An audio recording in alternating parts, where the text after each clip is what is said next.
first two burned down. All of the theatrical stars of the era played up at Piper's Opera House. Also on the left right here, the Silver Queen Saloon and Hotel. The Queen is painted on the wall in the back of the saloon. She has 3,261 real silver dollars attached to her dress. Okay, we're going to see And I'll show you that. the significance of that number a little later on in the tour. Now, things got started here about 1850.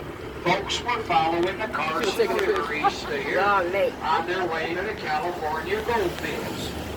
When they stopped to camp at night, they started practicing their panning techniques in the river.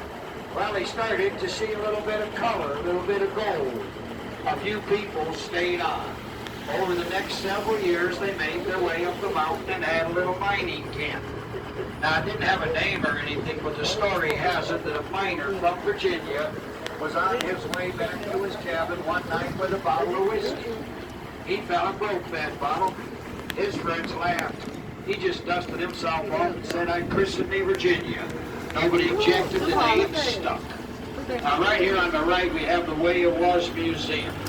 They do have some of the better displays up here on how the mining operations were conducted in the 1800s.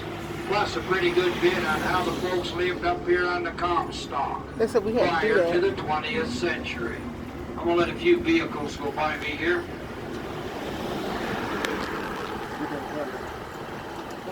That's all. Yeah.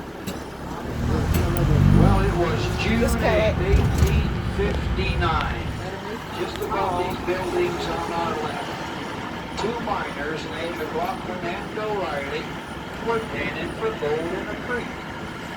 Well, they found enough gold there they felt they could go ahead and file a claim.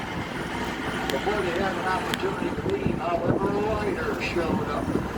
He introduced himself as Henry Comstock.